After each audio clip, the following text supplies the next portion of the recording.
नमस्कार दर्शकों, भारत टीवी में आप सभी का स्वागत है। भारत टीवी ने एक मुहिम शुरू कर रखी है, ऑफलाइन एजुकेशन सही या ऑनलाइन एजुकेशन सही। हम इस समय गाजियाबाद के अंदर और हमारे बीच में है परविंदर शर्मा साहब, जो कि अगर हम बात करें सेल्फ फाइनेंस प्रोग्रेसिव स्कूल प्रबंधक एसोसिएशन के जिला अध्यक्ष हैं गाजियाबाद के अंदर और BRS convent senior secondary school के संस्थापक हैं। इनसे बात कर लेते हैं। सर, बहुत बहुत स्वागत शर्मा जी भारत टीवी के अंदर। आपका भी आपने समय दिया, आपका बहुत बहुत आपका भी स्वागत है। हाँ जी, बताइए शर्मा जी, क्या कहना चाहेंगे? एक तरफ ऑनलाइन एजुकेशन, दूसरी तरफ ऑफलाइन एजुकेशन। देखिए, सरकार है ना, पता नहीं चीज़ों को समझ नहीं पा रही नीचे के स्तर पर, या समझकर सब सरकारें अनजान बनना चाहती हैं जी। देखो, हिंदुस्तान में जो बड़े शहर हैं जी, जहाँ CBSE के स्कूल हैं, CBSE के स्कूल और बड़े शहर केवल 15-20% बच्चों को शिक्षा दे पाते हैं। बाकी अगर हम गाजियाबाद ज़िले में ही आ जाएं, जबकि गाजियाबाद ज़िला जो है बिल्कुल दिल्ली से सटा हुआ है। बिल्कुल बिल्कुल। परंतु अगर हम लोनी की बात करें तो लोनी में भी ज़्यादातर जो लोग हैं उनकी आर्थिक स्थिति ऐसी नहीं है कि वो CBSE और बड़े पब्लिक स्कूलों में भेज सकें जी। तो यहाँ पूरे यूपी में जो सबसे ज़्यादा स्कूल हैं वो यूपी बोर्ड के या बेसिक शिक्षा विभाग से हैं जी। तो वो ऐसे पेरेंट्स हैं कि जो 10,000 से लेके 15,000 या 20,000 रुपये महीना कमाते हैं। उनमें से 90% बच्चों पेरेंट्स के पास तो मोबाइल है नहीं जी। अगर है भी तो वो काम पे अपने साथ लेके जाते हैं। तो ऑनलाइन के नाम पे केवल हिंदुस्तान में 15-20% बच्चे पढ़ रहे हैं। 80% बच्चों का ऑनलाइन का कोई फ़ायदा नहीं हो रहा।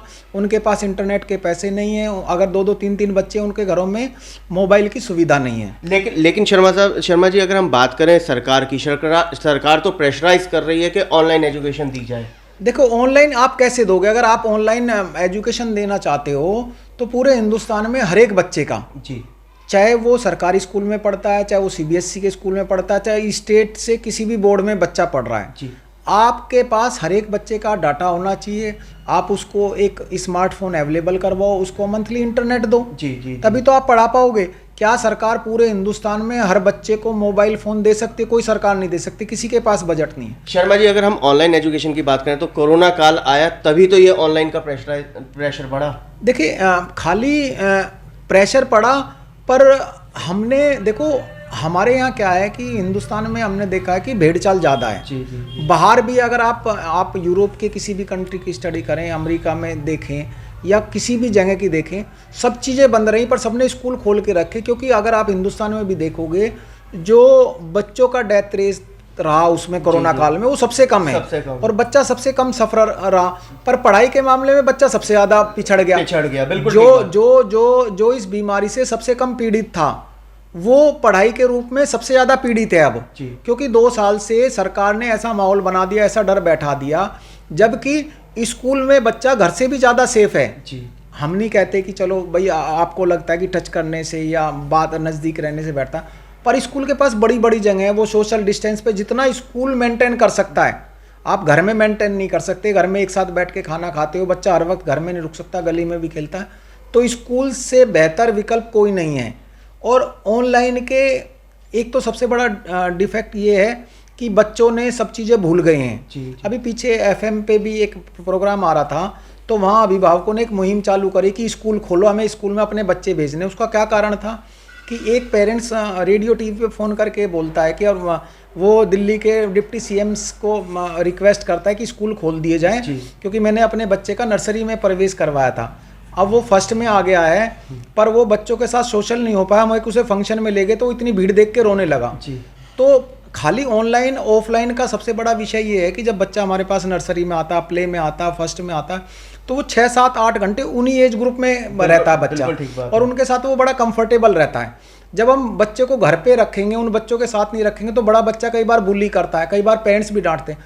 तो बच्चे का जो ओवरऑल पर्सनैलिटी है वो कहीं ना कहीं डाउन होने लगी है, क्योंकि बच्चे को है ना वो रेसिस्टेंस पावर अपने बराबर से कर सकता है। शर्मा जी, देखने में आया इन 3 सालों के अंदर कहीं ना कहीं बच्चा फिजिकली अनफिट भी हो गया, चश्मे लग गए हैं, थुलथुले हो गए हैं, मतलब BP बढ़ने लगा है, शुगर की बच्चों को बिल्कुल। देखिए, सबसे बड़ी बात क्या है कि बच्चे का जो नई एजुकेशन पॉलिसी भी आ रही है, वो हर चीज़ सबसे ज़्यादा जोर इस बात पे है कि स्वस्थ जो दिमाग है वो केवल जो फिजिकली फिट है और स्वस्थ शरीर है उसी में स्वस्थ दिमाग हो सकता है। जी। पर जब फिजिकल एक्टिविटीज ही बंद हो गई तो मेंटली तो बच्चा अपने आप ही लो जाएगा। बिल्कुल। तो एक तो हमारा बच्चा पढ़ाई में कमजोर हो रहा है और शारीरिक रूप से आंखें उसकी खराब हो रही हैं। छोटे छोटे बच्चों में अभी तो खैर हिंदुस्तान क्योंकि बड़ा देश है और हम इतना मेडिकल हमारा इतना स्ट्रॉन्ग नहीं है, अगर पिछले 2 साल का और उसके से पहले सरकारों के पास कोई डेटा हो तो सरकार अगर कंपैरिजन करेगी तो पता चलेगा कि अब बच्चों में नई नई बीमारी आ गई हैं। जो बीमारी 20 साल बाद लगती है वो हमारे 5, 7, 10, 12 साल के बच्चे को लग रही है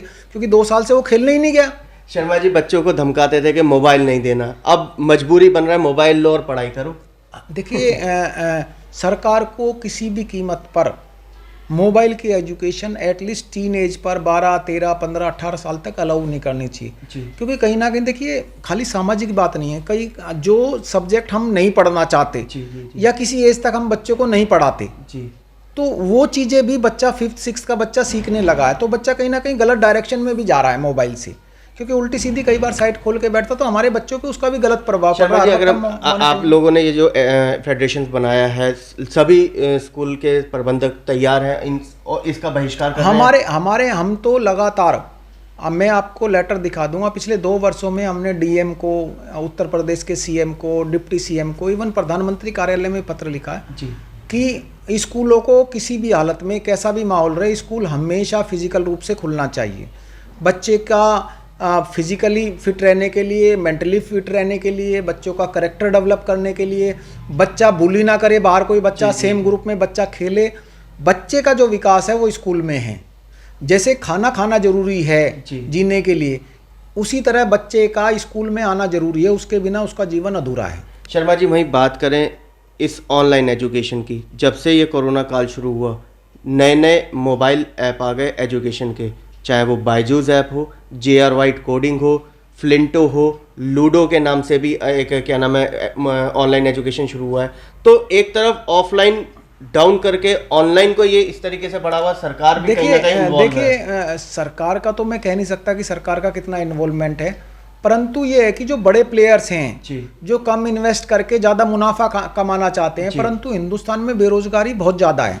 हिंदुस्तान में अगर हम ऑफलाइन एजुकेशन में जाते हैं तो हमारा एक सफाई कर्मचारी से लेके चाहे क्लरिकल स्टाफ है, चाहे रिक्शा वाला है, चाहे स्टेशनरी वाला है, चाहे शिक्षक है, एक बहुत बड़ा वर्ग इससे जुड़ा हुआ है। अगर इन सबसे आप वंचित कर दोगे, इनको घर बैठा दोगे तो एक तो वैसे हिंदुस्तान में रोजगार नहीं तो कितने लाखों करोड़ों लोग बेरोजगार हो जाएंगे। सरकार को इस दिशा में भी सोचना पड़ेगा कि ये रोजगार भी देता है। आज देखने में आ रहा है इस ऑनलाइन एजुकेशन का प्रचार बड़े बड़े फिल्म स्टार टीवी पर, रेडियो पर और फेसबुक सोशल मीडिया पर आकर के दे रहे हैं। देखिए वो केवल प्योरली केवल एक उन्हें इसमें एक बहुत बड़ा बिजनेस पोटेंशियल दिखाई दे रहा है कि इसमें इन्वेस्टमेंट कम है और कमाई बहुत ज़्यादा है। क्योंकि आपको क्लास वाइज टीचर नहीं देना, भाई स्कूल में तो 20-25 बच्चों के ऊपर आपको एक टीचर देना है, सब्जेक्ट का टीचर देना है। उन्होंने तो एक बार रिकॉर्डिंग कर ली, एक बार प्रोग्राम बना दिया, वही लाखों करोड़ों बच्चों को वो देते रहेंगे। तो उनका मोटिव केवल पैसे कमाना है। वो बच्चे को कैसे चेक करेंगे, बच्चे ने वो चीज़ सीखी नहीं सीखी,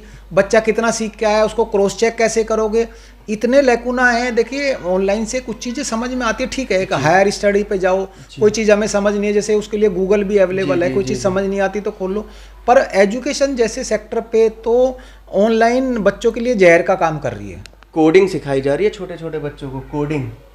देखिए मोबाइल ऐप बनाओ, वेबसाइट कैसे बनाते हैं। देखिए ठीक है, पर हर चीज़ का एक रेशो होना चाहिए। हर बच्चा कोडिंग करेगा, अगर हर बच्चा सॉफ्टवेयर इंजीनियर बनेगा तो मैकेनिकल इंजीनियर कौन बनेगा, डॉक्टर कौन बनेगा, पुलिस में कौन जाएगा, प्रशासन में कौन जाएगा। तो बैलेंस बनाना चाहिए। तो सरकार केवल एक डायरेक्शन में, हम लोगों के साथ दिक्कत क्या है कि हम एक ही डायरेक्शन में भागते हैं। इतना बड़ा देश है, अलग अलग फील्ड है, हमें अलग अलग दिशा में काम करना चाहिए, ओपन होकर काम करना चाहिए।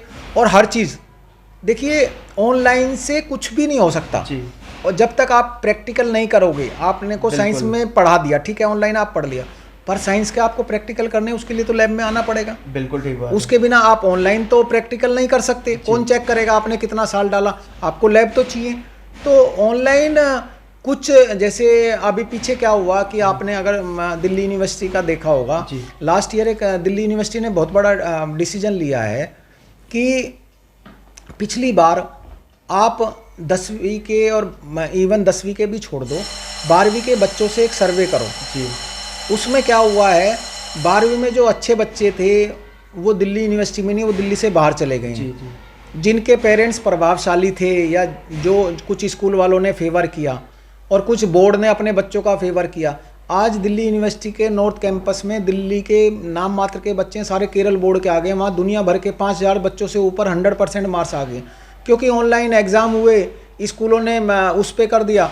तो उस चक्कर में यूनिवर्सिटी ने पूरा सेटअप ही बदल लिया। पहली बार ऐसा होगा दिल्ली यूनिवर्सिटी में कि किसी भी बच्चे का, क्योंकि 100% नंबर आने के बाद भी बच्चों के एडमिशन नहीं हो रहे थे, तो अब दिल्ली यूनिवर्सिटी में भी जो है वो इसको ऑनलाइन का ये इतना बड़ा इफेक्ट था, और जो बच्चों ने एग्ज़ाम नहीं दिए कि बच्चों को घर बैठे बैठे 100% रिजल्ट आ गया। पहली बार दिल्ली यूनिवर्सिटी हर एक कोर्स में केवल एग्ज़ाम से कंडक्ट करवाएगी और एंट्रेंस बेस पे एडमिशन होगा, मेरिट को ख़त्म कर दिया गया। शर्मा जी, ऐसे में क्योंकि समय का भी अभाव है, चलते चलते बच्चों का बेस खत्म हुआ है, बच्चों का बेस बर्बाद हो गया। बिल्कुल, आप जो बच्चा फर्स्ट में था और वो थर्ड में आ गया, उसको मात्राएं नहीं आती, उसको शब्दों का जोड़ नहीं आता। कोरोना काल से और ऑनलाइन की वजह से हर जो बच्चा है, चाहे वो फर्स्ट क्लास का बच्चा हो चाहे ग्रेजुएशन का बच्चा हो, वो अपने समय से 2 साल पीछे चला गया है। बिल्कुल। ऑफलाइन और ऑनलाइन के बच्चों का, जिन बच्चों ने आज 10वीं और 12वीं करी है जी, उनको आने वाले टाइम में, जिसने ग्रेजुएशन करी है और जिसने बिना पेपर दिए जो बच्चा पास हुआ है, वो जब जॉब लेने भी जाएगा तो उनको कोई सीरियस नहीं लेगा, क्योंकि उनको पता है कि इसने बिना पढ़े और इसने बिना पेपर दिए हुए पास हुआ है।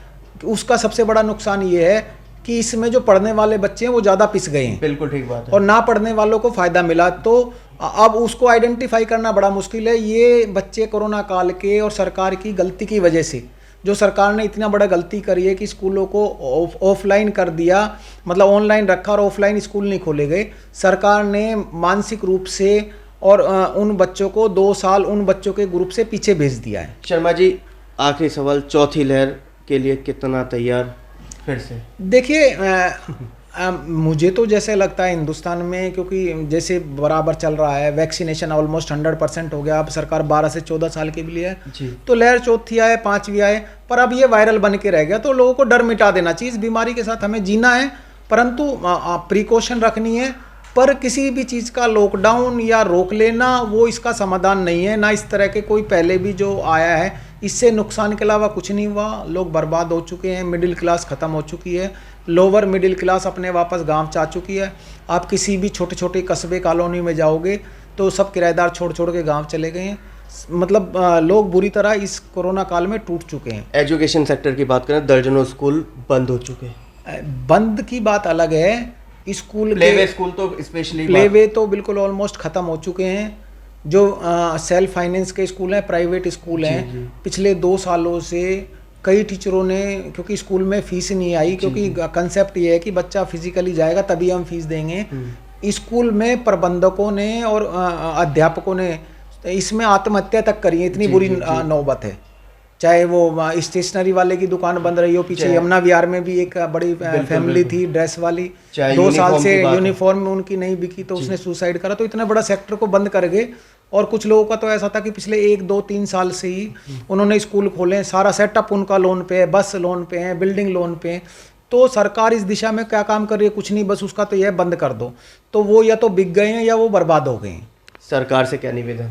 सरकार से ये निवेदन है कि किसी भी हालत में आप जिस सेक्टर पे आप फोकस हो, या इस तरह की कोई भी बीमारी आती है, तो उस सेक्टर के लोगों को जो उस चीज़ में इन्वॉल्व हैं, जो उस चीज़ को अच्छे से समझ सकते हैं, उनकी राय के बिना कोई भी डिसीजन ना लें। और अगर आप एजुकेशन सेक्टर में जाओगे, किसी भी एजुकेशनिस्ट से बात करोगे, तो 99.9 प्री प्राइमरी से लेके 12वीं तक तो 1% भी हिंदुस्तान में ऐसा शिक्षाविद नहीं होगा जो ये फेवर करेगा कि स्कूल की शिक्षा ऑनलाइन की जाए। हर एक ऑफलाइन के फेवर में करेगा, और सबके नुकसान और फायदे हर आदमी बता सकता है। इवन एक लेमैन जो मजदूर होगा उसको भी समझ है। बिल्कुल। तो जब एक मजदूर इस चीज़ को समझ रहा है, जो बिल्कुल कभी स्कूल नहीं गया, उसको पता है इसके कितने नुकसान है, सरकार इस तरफ आंखें क्यों बंद करके बैठी है, समझ में नहीं आता। मेरी भारत सरकार से भी और सभी राज्य सरकारों से निवेदन है कि कोई भी लहर आए, किसी तरह की भी आए, आप नियम बनाओ, 100% स्कूलों को डायरेक्शन दो, जो स्कूल डायरेक्शन पूरे नहीं करता उनको डायरेक्शन की निवेदन करो, और उसी के हिसाब से स्कूल चले जाएं। स्कूल परमानेंट खोले जाएं। जब हॉस्पिटल खुल सकते हैं, स्कूल, मार्केट खुलती है, हर चीज़ खुलती है, दूध वाले की दुकान खुलती है, एसेंशियल सर्विस, ये मोस्ट एसेंशियल है। ये एक आप एक नए भारत को बना रहे हो, इस वर्ग के बिना नया भारत बनेगा ही नहीं। बहुत बढ़िया बात कह दी बातों बातों में कि इस वर्ग के बिना नया भारत नहीं बन सकता। सारे सवालों का दूध और पानी का पानी कर दिया परमिंदर शर्मा जी ने। निचोड़ यही निकल के आ रहा है कि ऑफलाइन ही बेस्ट है ऑनलाइन के मुकाबले। सबके अपने अपने मत हैं। कैमरामैन पवन शर्मा के साथ राहुल शर्मा, भारत टीवी के लिए।